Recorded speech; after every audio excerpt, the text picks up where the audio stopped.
Good morning, Helene. How are you today? I am wonderful, especially now that I see your bright, beautiful smile. Oh, thank you. Thank you, Leni. Well, today we have with us Janine Soto, and she has lived in Baja for 6 years. She used to underwrite loans for apartment buildings in Southern California. And she, as a woman today, is learning something new every day. I mean, so am I. I feel very connected to that. But learning about the status of women and the roles of women today and how that is changing. So we're really going to have a conversation about, you stated this, Janine, which I thought was brilliant, dawn of a new paradigm. So can you explain that to me, what you think about that? Yes, I can. In the last while, women have gotten more and more aware of their status in relationships and what that means and how that's constrained many of them and affected their well-being. Oh, yes. And I only started really recognizing and understanding some of these changes in the perception of what is feminine and what is right in a relationship recently. And I have to say that my first awareness that there was a change coming was when I read an article, and this has to be like 5 years ago, about how 65-year-old plus men were upset because they couldn't get partners. Oh, yeah. Well, the women weren't interested because they're finished taking care of people when it gets to that point. They've spent their entire lives taking care of everyone else but themselves. Yes. And all of a sudden, there's a realization happening that guess what? This is not equal. And women are giving everything. They're working, they're taking care of children, they're taking care of homes, they're doing the emotional support work of the family, and the man goes to work and comes home and sits down. That is a big realization for a lot of women. They're finally seeing it for what it is, which is, being taken advantage of. Yes. And it's killing women. And it's definitely about inequality, Yes. too. Because if we were really in equal partnerships, both parties would step up and support the other in his or her dream and passion, right? Exactly. But, and this is maybe where I get a little unpopular, but I think women are a little bit responsible for that because we have taught men, our sons, that we take care of them. Well, and so that has to change with young men still living at home with a mother. It does. And that's stems from women being trapped in relationships financially until the 1970s when they could have their own credit cards. They were trapped in relationships because they couldn't get out and survive on their own, or at least they believed they couldn't. And it was really difficult when you couldn't have your own credit card or couldn't, do this. Bank account. Right, bank account. And so, those women,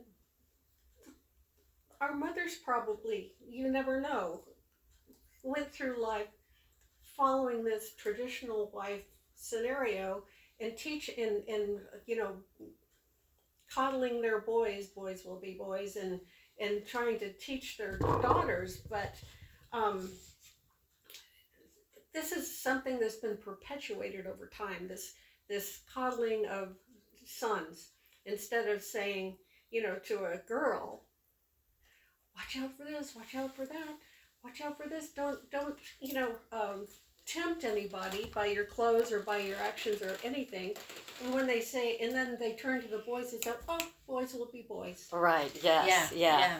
Yeah, there's so many phrases, yes, even in society and our culture, that really encourage women to go a certain way, yes, and men to go a certain way. Yes. But you know what I'm really concerned about? I think that women, I think there's some unfortunate things about women today, or young women today, in that I don't know if they know the history of the feminist movement and the suffrage movement and what women had fought for, what women did not have. Yes. As you mentioned, credit cards, bank accounts, couldn't own a home, and couldn't even own a car, pay for a car. They had to have a man write that up. But they don't even, I don't think many of them have the awareness, but they're living the result of all that work and struggle, right? And they're finding that they're happier because they're having their career, they're doing well, they're successful. And then as a result, there's this backlash now, which is incredibly frightening to me. It's very dangerous. These young white, for the most part white, but young males who are saying horrendous things about women and that they're so lonely and it's the women's fault. Yeah. They don't take any responsibility. No, and that's exacerbated by the manosphere where they teach them this stuff. Yes. And the red pill idea. It's just like, really? You were talking about a website that you mentioned that man would go in to watch how to treat women and take advantage of them. Oh, this was horrible. Let me give a little preface, though. There was, back in France, and several years ago, there was this woman named Giselle Pellicot. Oh, yes. Do you remember? Yes. Okay. Her husband, over years of their marriage, drugged her, raped her, had invited people to rape her, and it went to court. And the people asked her, do you want to just, we can protect you from this. Oh, no. I want to make sure that the blame goes where the blame belongs. And she lasted through 4 months of court hearings about and seeing all these things that her husband had done to her and allowed other people to do. That was kind of a starting point for my awareness of this. And then, just a couple of weeks ago, CNN broke this story about the Rape Academy, where there were 62 million visits to this site where men teach other men how to drug their wives, how to rape them. They make videos, they sell videos of their wives being abused while they're drugged. Oh my God. It was just... That's incredibly disturbing. Incredibly disturbing. And these were women who had been in these marriages sometimes 20 years and thought that their husband was somebody that they could trust and be protected by. They were not safe in their own homes. One man would make his wife tea and crush up drugs, put it in her tea, and then do all these things to her in front of a camera. So, and this is, I think this is the catalyst. These things that are coming out now are one of the biggest catalysts for women's rage today, because they look at this. Women have already historically not felt safe. I mean, right. We're told, watch what you wear, right. Cover your drink, put your keys in your hand when you walk to your car, check the back seat. All of this litany of protections. And men don't need to do that and aren't taught that. Not at all. But and we now, are. Guess what? We get to add, don't even accept a drink from your husband. It defies imagination. It does. It really does. Well, and, I hate to keep bringing up the Epstein files, but the Epstein files case in point. Is a perfect example of how many years, 20? I mean, of this sex trafficking worldwide. Yes, worldwide sex trafficking ring. Yeah. And that justice is still... It's not being served. Right. No wonder women feel unsafe and want to protect themselves, but also want to have their own careers and do well and have their own life, however they define that and choose that. Exactly. Because why do they want to align themselves with so many men who really are unsafe? Yeah, I have a little quote here that it's one of the, some of this stuff is coming out on Reels and Facebook that are wonderful little tidbits for women to consider, okay? This one is good. Dating for me is optional. My bills are paid, my house is calm, my bed is big. You're not competing with other men. You're competing with how comfortable I am alone. Wow. Yes. I mean, that says And everything. shouldn't That's we- true strength. Yes. Yes, and ability. shouldn't we all want to be comfortable Yeah. alone? I mean, even men. Men should want to feel comfortable alone, Yes. should feel that they love themselves, thus they can love others, feel good about what they're doing in their life, and not need Yeah. necessarily a partner. Not need. Exactly. Want Yes. is a it has to different be a thing. want. Not Absolutely. need. Yes. But aren't you amazed, though, that how many people cannot be alone, cannot be in silence? And silence is a tool, and it's incredibly powerful It is. if we want to use it. But most people can't do that. They are afraid of being alone and quiet. And guess what? That's why they're trapped. That's why they're trapped. I suppose Because so. there's no introspection. There's no questioning of their situation. You know, they just live on the surface every day, doing the things that they've always done. But I think some of these horrendous things are making an impact. And I'm thinking, you know, okay, it'll never make an impact on these trad wives. Oh my God, that's On the what wives? trad wives. Trad You know, wives. the traditional wives. Oh, That's the what they call traditional them. wives. That you know, are going along with all the misogyny perpetrated by the manosphere, right? They fall right into it and agree and go on. We may never reach those women, but there are whole swaths of women who are becoming more and more aware. I was shocked at my learning process over this last 6 years, and gratified that it happened, that it's happening, because What age group are we talking about with these women? you know, these days I think trad wives have to be, you know, like, I don't know if they don't have to be, but probably the bulk of them are from like 30 to 50. Oh, so a bit It's younger. scary that the young ones are in it, but they're the product of what the manosphere has put out, and these men that, you know, think they're entitled to everything, say women are gold diggers when they don't even bring anything to the table. I mean, you know, really. Mm-hmm. Yeah. Sorry. Why, you know, it is so interesting to me to watch people like Carolyn Levitt, Christy Nome, you know, the people that are in the Yes. current administration, the women, Yeah. sorry, not people, women, and how they go along with somebody who definitely is a misogynist. Yeah. And support him and say that he's the best thing ever, and you know, like probably what they would say even to their husbands, I would assume, you're the best ever, you're the most wonderful husband on the planet, you're the most wonderful president. And I think, wow, I don't know of anyone, I'm sorry, you know, let's Yeah. not even talk Yeah. about Trump necessarily, anyone who is like the best, you know, The biggest, the most incredible person on the planet.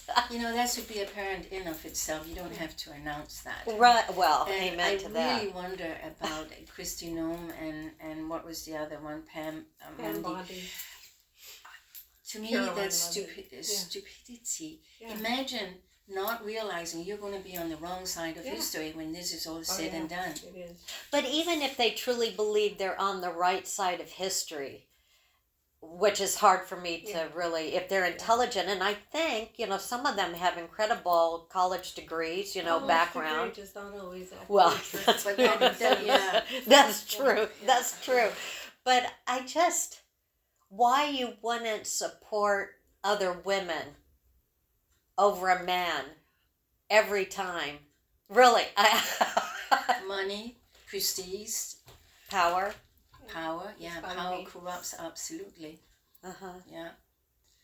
Yeah, it's interesting. It is. I don't know. I Right. have a hard time understanding women who really don't lift up their sisters and the women beside them. Really, you know, because we know we know what the struggle is. We know in the United States especially, but worldwide. Come on, worldwide. And we're ahead of some countries, but I mean, we're still way behind. Yes, it's harder for women on the planet than it is for men, and yet in the United States, aren't we even 52% of the population? I mean, we're a larger number of the population, and yet look at the medical system, look at pharmaceutical system, I mean, with regards to women, look at research with regards to women, look at all the things that women have to pay extra for that men don't. Oh, you want to hear the thing that really You can say it.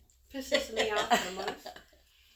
After all this curtailment of women's rights with regard to bodily autonomy, Oh, yes. every time I see this commercial for men, oh, get 9 Viagra pills for $7.99 or whatever it is. It just, I mean, that is gross. Mm-hmm. Yes.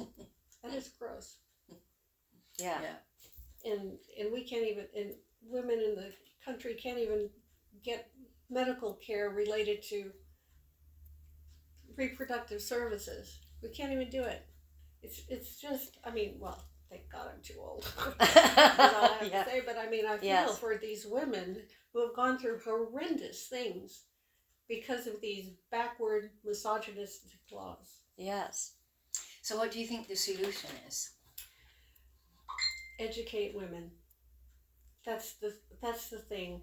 Put these ideas in front of as many as possible, because once they start connecting the dots, there's going to be an awakening. It's already started in a lot of places. You know, I mean, in a lot, you know, even on Facebook Reels, it's already starting. I mean, there are, okay, a simple one that's kind of fun and kind of cute, but very, very good is this one called Granny Beatrice. And she's this woman who's very elegant, always very chic, and she gives advice about what not to take. What not to take when, you know, women are in relationships with men. Demand respect, you know, and all these things. She gives a good message.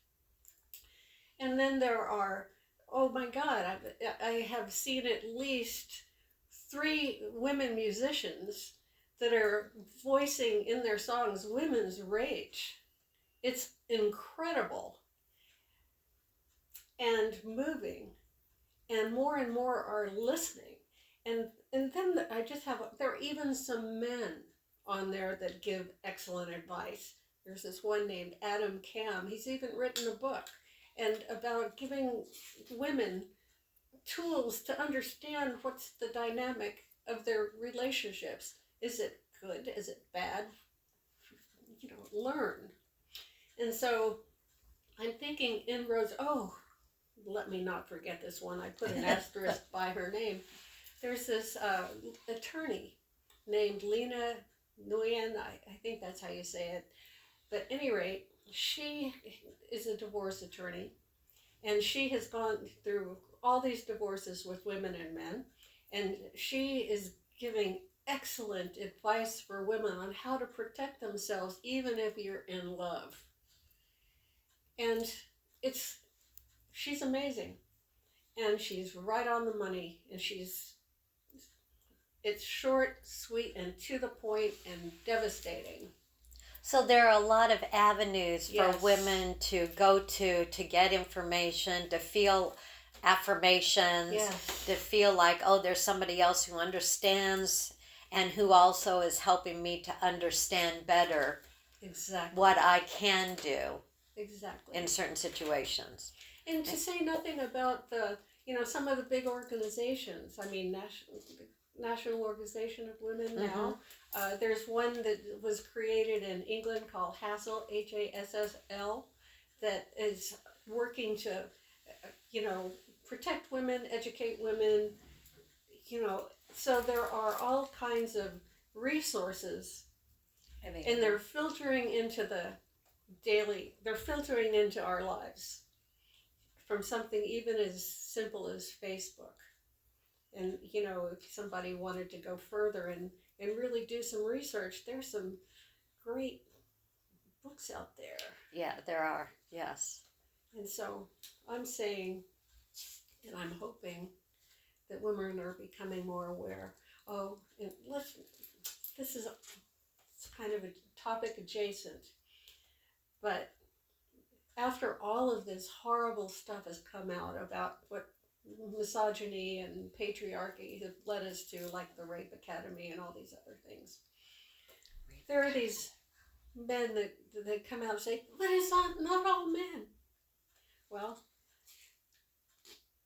that is so self-serving, because that means they're not taking any responsibility for anything. Oh, yes. When men do 99% of these horrible things, it's not women out there raping men.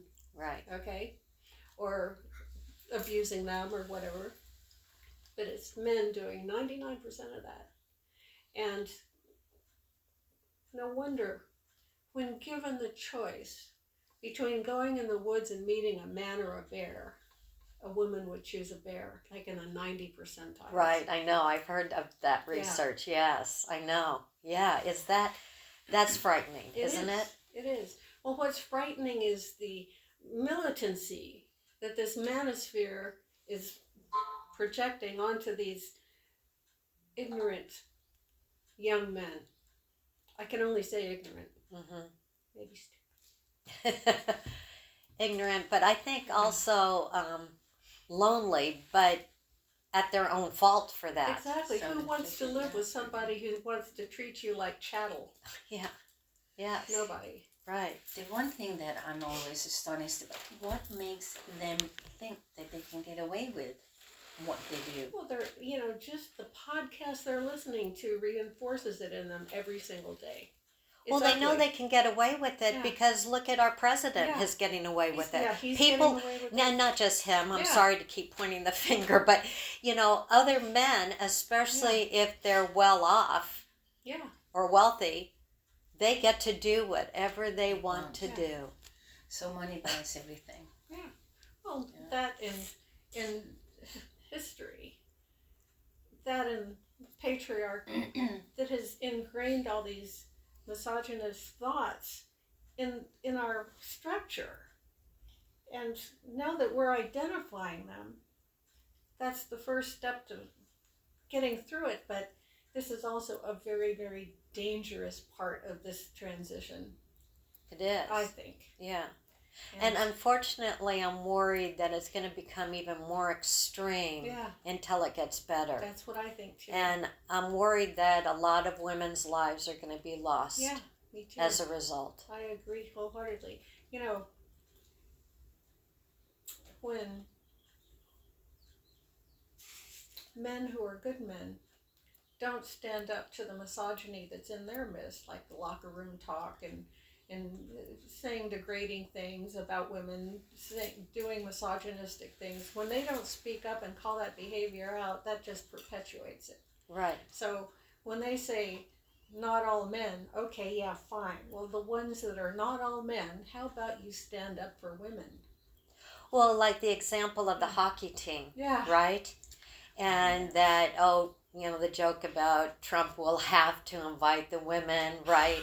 And none of those men at that moment said anything. No. And I can understand, peer pressure and, I don't want to rock the boat at this time. But no, we have to start rocking the boat. Exactly. If we really care about our sisters, our mothers, our daughters, you need to speak up. We all need, and women have been speaking up for a long time and fighting for a long time.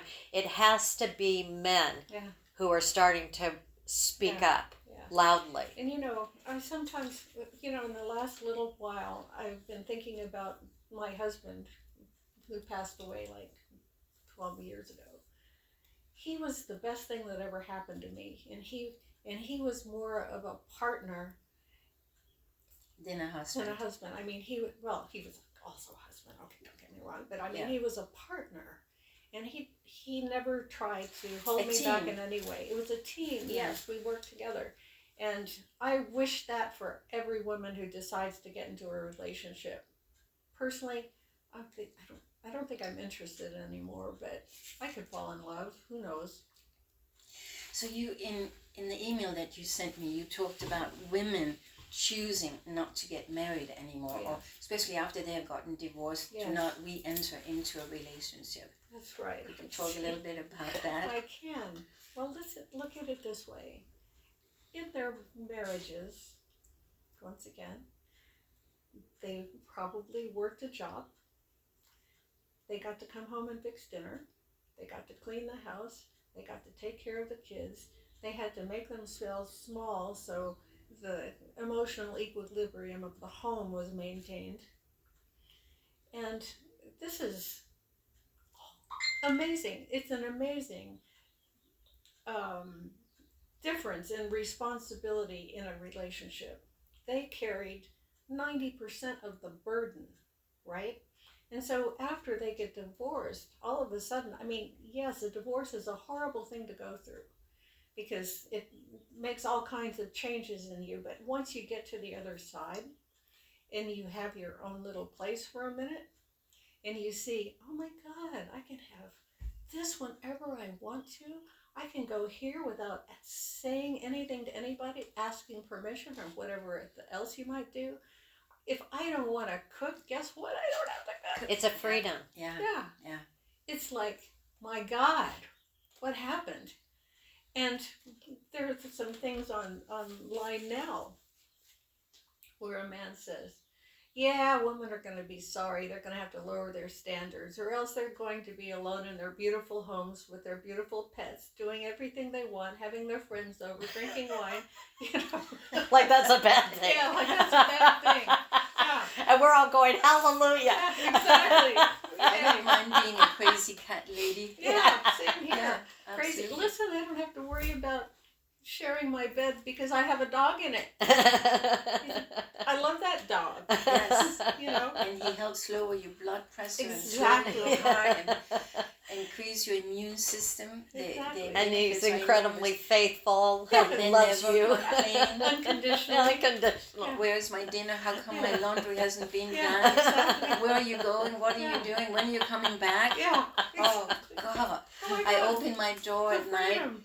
and it's like, shh, Oh. just to be able to go in and do exactly as I please. And there are those three little faces, Yes. tails wagging, so happy Of to course. see me. There's never any of, where have you been? What have you been doing? And shouldn't you be doing this? And how come you haven't done that? Yeah. Exactly. But I do love what you said, Janine, you know, that yes, being alone can be liberating, really. And I think especially for women. Men seem to be complaining about it. Women seem to be just so happy. But what you even said back, a marriage or any partnership should be about being a team together. Yeah.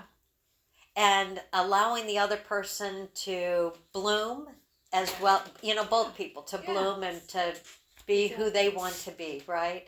I agree. And feel supported and loved in that. Yeah. I remember an incident, and it's funny how I keep going back, and I always feel such regret that I didn't say or do anything. But I had just arrived in the United States, and I was throwing a party for a friend of mine, and there's all these people, and I cooked and ran around and done all of this all day long. And my husband was standing talking to somebody, and as I walked by, he said, a gin and tonic. And I took the glass and I got the gin and tonic and gave it to him. And it's such a small thing, and yet I so regretted doing that. I thought, I should have said, go and get your own freaking gin and tonic. Really, I'm not your suburban gin and tonic. Wasn't even a please. Yeah. Yeah, the And so- assumption that you would just do it, And right? I did. Stupidly enough, I did. But that's the way we were programmed Yes, in our I growing guess up so. years. Yeah. And now we're becoming aware. That's the beauty part. We're becoming aware. Awareness is everything. Yes. It's very powerful. So that's where I'm going to end us today, but hopefully we'll have another conversation in the future. Thank you, Janine. Oh, you're welcome.